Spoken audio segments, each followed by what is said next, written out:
Hey guys, hey guys, Rebel Engine 95 recording live from your local county prison cell. This fight I didn't want to do for a few kind of just preferential reasons. I'll announce the fight just so I'm not rambling for the next minute and a half. It's Gremlins versus Critters. A as far as horror movie fights go, there's better ones than this, though. I mean, I guess they are iconic in their own right.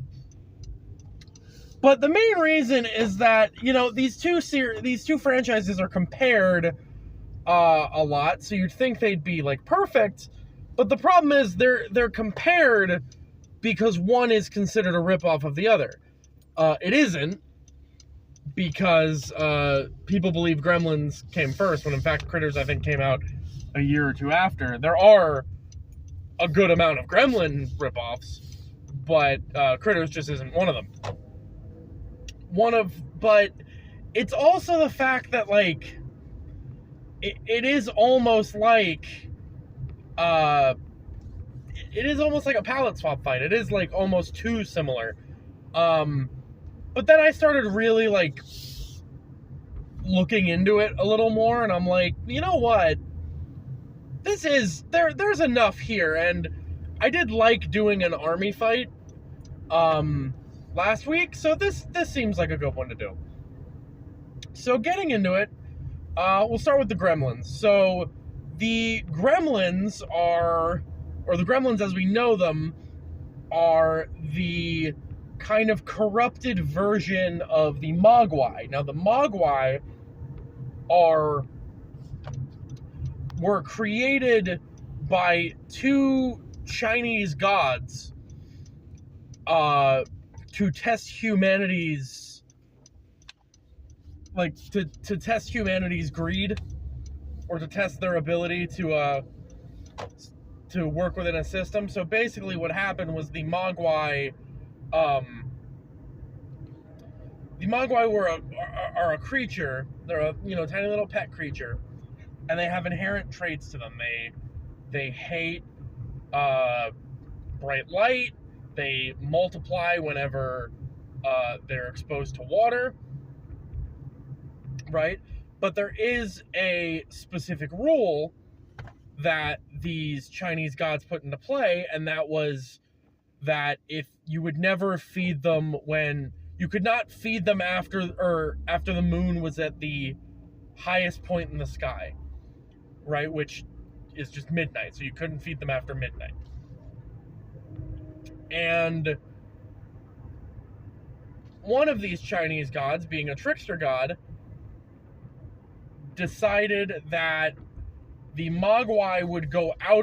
offspring of the Mogwai, right, would go out of their way to eat out of midnight instinctually, so that they would become this corrupted form that we know as the Gremlins. Now, the Gremlin are Mogwai. As I pointed out, they're just corrupted versions of them, but they get bigger, stronger, nastier, smarter, right? They get the ability to mess with electronics. They get, they can talk and do all this stuff. But they also gain this, bloodlust about them. And, they go through, and their whole thing is just to wreak havoc and kill and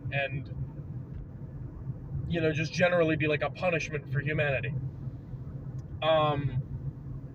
They're not as indestructible as they seem, right? They've been killed just with normal. One of them, they've been blown up in microwaves. They've been blended. They've been, right? But their real danger is in their numbers and like I said, their instinct to basically screw humanity over and try to do whatever, and do whatever they can to create more, to reproduce, essentially.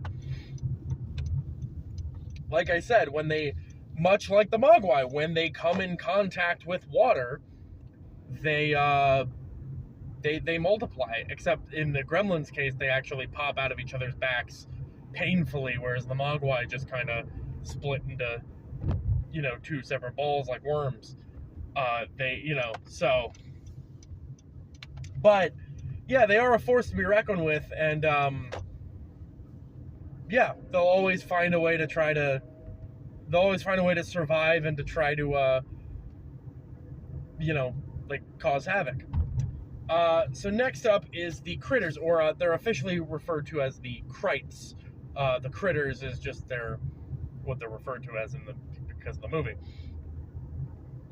So the krites are an alien species that is deemed essentially so dangerous that they've essentially all of them that have existed have been imprisoned at some point or another, because they will eat everything in their path. They devour, they just devour and consume everything in their path. They're these little hedgehog creatures. They actually do roll around like hedgehogs, funny enough.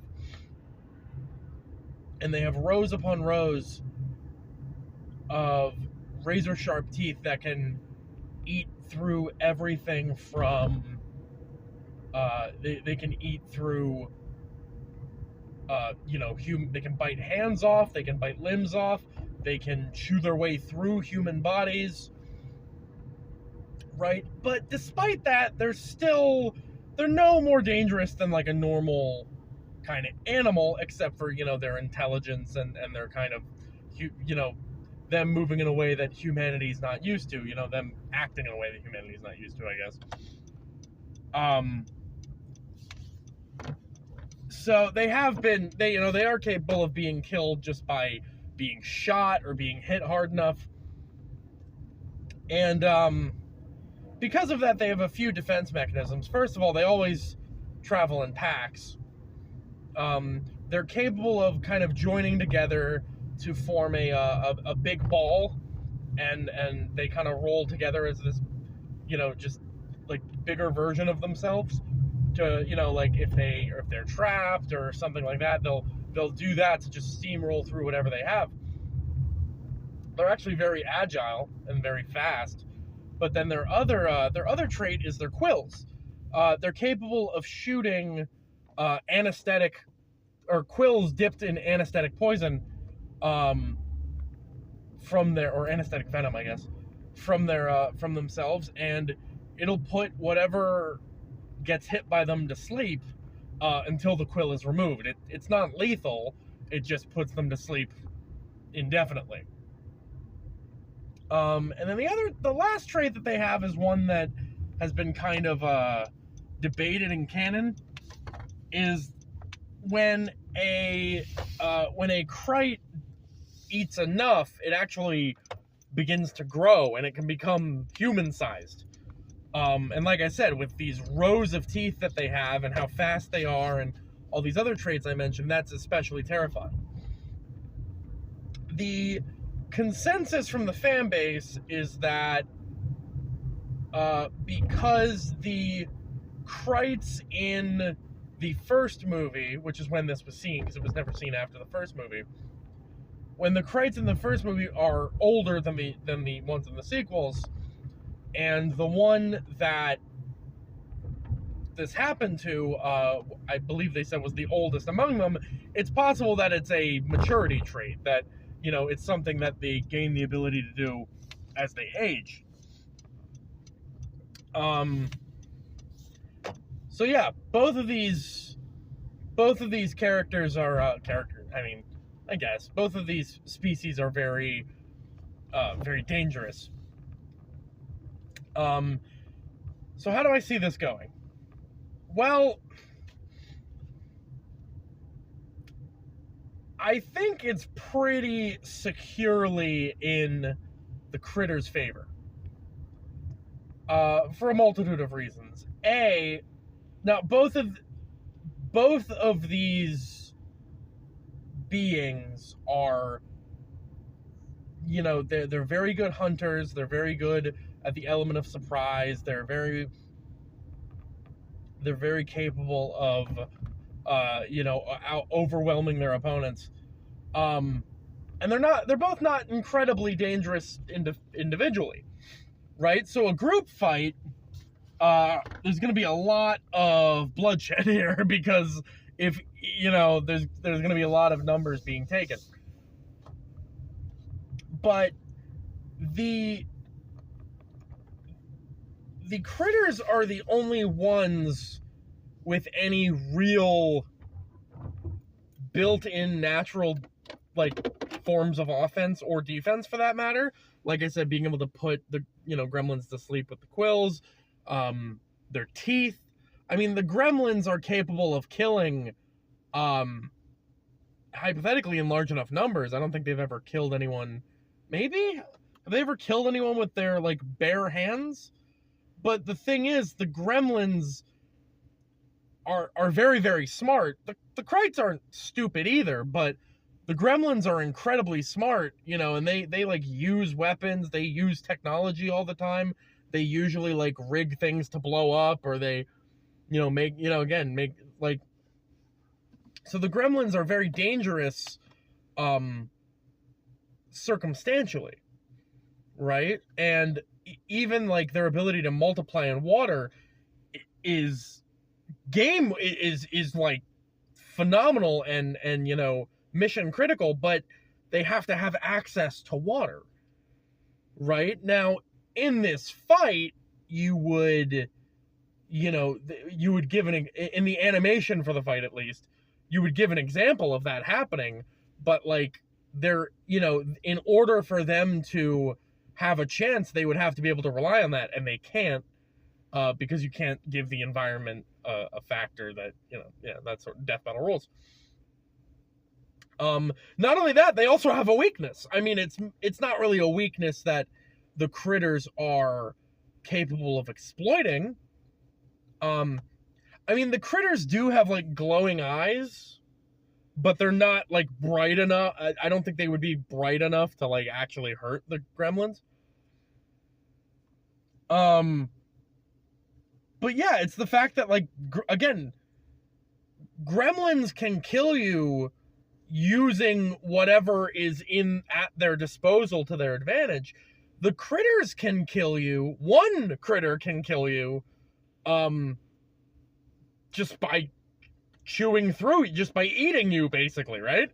So, like, and, you know, again, the gremlins have a weakness, the critters don't, and it's also the fact that, like, you know, the gremlins always have, due to the plot of their movies, always have numbers at their advantage. There are like dozens upon dozens of gremlins in the Gremlin movies that are always, you know, like attacking, right? The first movie had 8 critters, and they, you know, like they ran roughshod. I mean, maybe you could take into consideration the critters having their ship with them.